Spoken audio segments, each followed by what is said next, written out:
Assalamualaikum warahmatullahi wabarakatuh. Alhamdulillahirabbil alamin wassalatu wassalamu ala Rasulillah Sayyidina Muhammad ibn Abdillah wala haula wala quwata illa billahil aliyyil azim. Amma ba'du, puji syukur senantiasa ya kita panjatkan kepada Allah Subhanahu wa taala. Begitu banyak nikmat yang kita dapatkan dari Allah. Dan salawat serta salam kita sampaikan kepada junjungan kita Nabi besar Muhammad sallallahu alaihi wasallam. Pemirsa Ainus TV yang dimuliakan Allah, kita berjumpa kembali dalam acara kesayangan kita, Kiswah Kajian Islam Ahlus Sunnah wal Jamaah bersama dengan guru kita Kiai Haji Misbahul Munir yang biasa saya panggil dengan Kiai Misbah. Ya. Assalamualaikum Kiai. Waalaikumsalam Mas Agus. Ya, kita ketemu lagi nih Kiai ya. Alhamdulillah. Sehat Mas Agus? Alhamdulillah Kiai, berkat doa Kiai selalu sehat ini. Ya, Kiai hari ini dan pemirsa sekalian kita akan membahas topik kita ini terkait dengan hukum kurban online dan juga ketahanan pangan. Nah, satu hal yang membedakan ya ataupun yang spesial atau dari kajian kita ini salah satunya adalah rujukannya. Jadi kita mengaji atau mengkaji selalu ada rujukan kitab Kiai ya. Iya. Nah ini baru salah satunya loh. Nanti yang berikutnya saya kasih tahu lagi apa aja sih karakter dari acara Kiswah ini. Silakan Kiai. Baik Mas Agus, Bismillahirrahmanirrahim.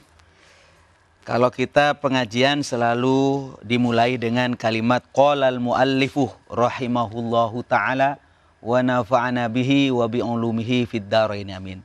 Ya, inti daripada kalimat tadi mohon kepada Allah agar ilmu yang kita dapatkan pada kesempatan kali ini Allah jadikan sebagai ilmu yang bermanfaat, ilmu yang dapat menambah dekat kepada Allah Subhanahu wa taala. Mas Agus, saya baca kitab Bukhari ya. Kitab hadis Bukhari ini berisi tentang ya ibadah, munakahat dan sebagainya. Merupakan salah satu kitab hadis sahih ya. Hadis yang paling sahih ya kitab Bukhari. Bismillahirrahmanirrahim.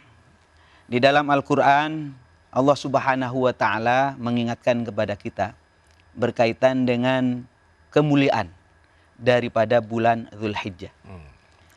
A'udzu billahi minasyaitonir rajim. Bismillahirrahmanirrahim. Inna iddatash syuhuri 'indallahi 12 syahran fi kitabillah yauma khalaqas samawati wal ard minha arba'atun hurum. Lah, ayat ini surat At-Taubah 36 meneguhkan bahwa Allah Subhanahu wa taala menciptakan bulan itu ada 12 bulan. Di antara 12 bulan itu ada 4 bulan yang dimuliakan oleh Allah. Kemudian kita kenal di dalam hadis itu 4 bulan itu Dzulqa'dah, kemudian Dzulhijjah, Muharram dan Rajab. 4 bulan ini tentu ada pembahasan tersendiri, tapi karena alhamdulillah kita masuk dalam suasana bulan Dzulhijjah, saya fokus pembahasan kepada bulan Dzulhijjah Mas Agus. Bahkan Sayyidina Rasulullah Muhammad sallallahu alaihi wasallam mengingatkan mal amalu fi ayyamil ashri afdal minal amali fi hadhihi. Tidak ada amal ibadah yang lebih utama daripada ibadah di bulan 10 Dzulhijjah, yakni tanggal 1 sampai tanggal 10 Dzulhijjah. Maka mari kita bersama-sama bersungguh-sungguh beribadah, melakukan amal kebaikan yang banyak di bulan Dzulhijjah. Bahkan para sahabat bertanya Mas Agus. Katanya sahabat, "Ya Rasulullah, ada apa?" "Walal jihad." Kira-kira bagaimana kalau dibanding dengan jihad? Ya. Rasulullah menjawab begini, "Qala walal jihad." Termasuk jihad kalah fadilah dan keutamanya dengan 10 bulan Dzulhijjah. Kecuali kata Kanjeng Nabi, "Illa rajulun kharaja yukhatiru bi nafsihi wa malihi falam yarji bi syai'." Kecuali ada orang yang benar-benar berjihad dengan harta dan jiwanya kemudian dia tidak pulang kecuali mendapatkan syahid. Itu tidak bisa dikalahkan. Karena itu para jemaah sekalian, mari kita bersama-sama hidupkan bulan Dzulhijjah ini tanggal 1 sampai dengan tanggal 10 dengan puasa. Ya. Yang kedua nanti tanggal 10 tentu dengan berkurban. Ya. Mas Agus, kalau kita perhatikan cerita puasa yang paling utama tentu dari tanggal 1 sampai dengan tanggal 9 ya. Tanggal 9. Namun demikian secara khusus, tanggal 8 dan tanggal 9 Dzulhijjah itu tolong diperhatikan. Tanggal 8 itu kita kenal dengan hari Tarwiyah. Kalau tanggal 9 itu kita kenal dengan hari Arafah. Jadi cerita singkatnya itu Nabi Ibrahim alaihissalam bermimpi agar melaksanakan nazarnya. Apa nazarnya? Disuruh berkurban putranya Nabi Ismail. Ya. Pada saat itu Nabi Ibrahim ragu, apa ini dari Allah apa dari setan? Karena ragu disebut dengan tarwiyah. Masih berpikir Nabi Ibrahim. Besoknya Nabi Ibrahim bermimpi lagi malam tanggal 9 itu. Dengan mimpi yang sama. Ufi binadrik. Laksanakan nadarmu. Maksudnya kamu pernah bernadar untuk mengorbankan putranya. Maka saat itu Nabi Ibrahim sadar. Tahu bahasa Arabnya Arafah. Oh, ini benar-benar dari Allah ini. Akhirnya benar-benar dilaksanakan dan terjadilah peristiwa sejarah pada tanggal 10 Dzulhijjah Nabi Ibrahim mengorbankan putranya. Ini nggak main-main Mas Agus. Mengorbankan putra itu putra yang paling disayang. Nggak lama nggak punya putra Nabi Ibrahim itu. Bagaimana? Dipinta sama Allah menunjukkan keimanannya. Bahaya sebenarnya. Kalau dianggaplah ada kiai, ada ustadz mengorbankan putranya, wah viral nggak karu-karuan nanti. Ini belum lagi menghadapi perasaan, belum lagi celotehan kiri kanan, kan begitu kan. Tapi Nabi Ibrahim memang luar biasa. Maka para jemaah sekalian, puasa ini kemudian disyariatkan di zaman Nabi Muhammad SAW. Dan di antara syariat Nabi Ibrahim yang dilanjutkan oleh Nabi Muhammad adalah kurban. Ini Mas Agus. Para jemaah sekalian, melanjutkan pelajaran, karena ini kita tradisikan ngaji dulu ya. Bagaimana fadilah keutamaan daripada puasa, Tarwiyah dan Arafah itu. Di sini dikatakan di dalam kitab Fathul Bari, syarah daripada kitab Bukhari, bahwa saumu yaumit Tarwiyah, puasa di hari Tarwiyah tanggal 8, itu kafaratu sanatin, bisa melebur dosa 1 tahun. Enak nggak?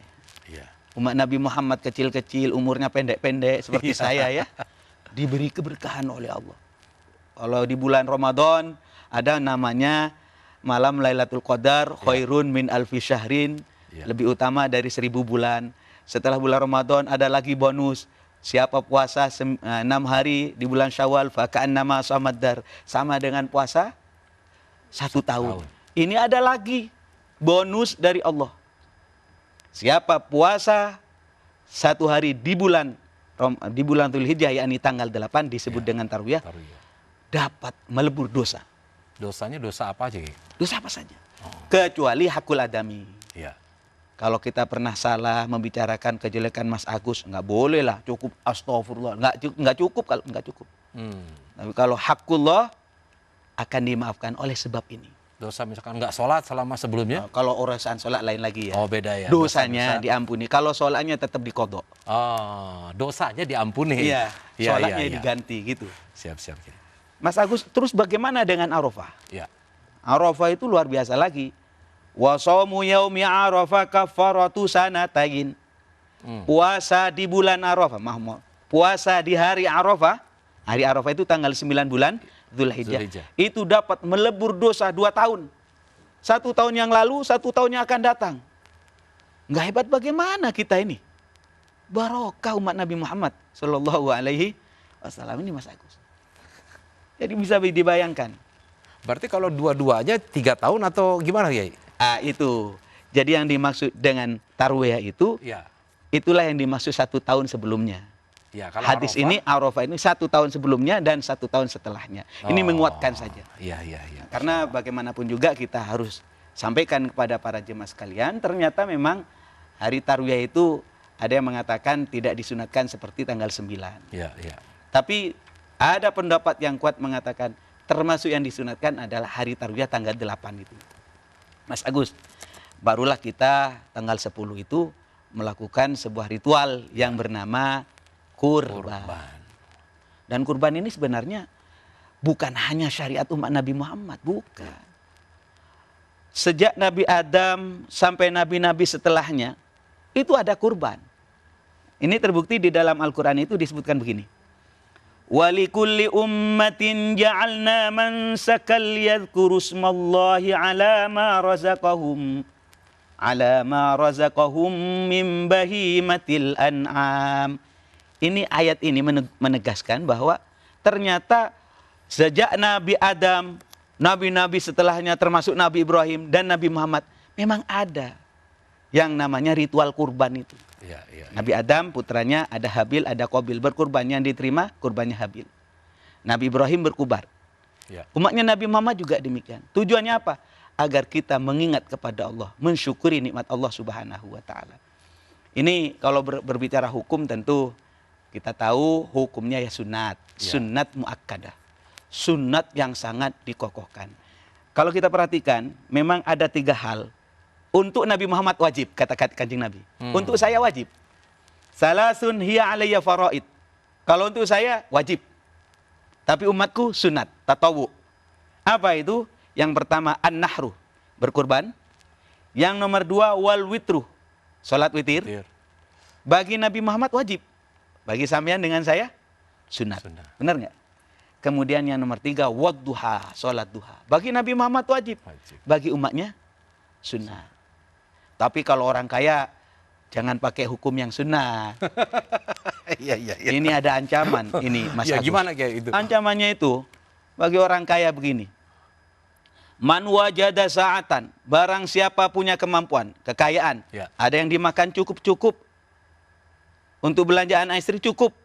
Punya kemampuan kekayaan. Walam yudhahi, enggak mau kurban. Apa kata Kanjeng Nabi?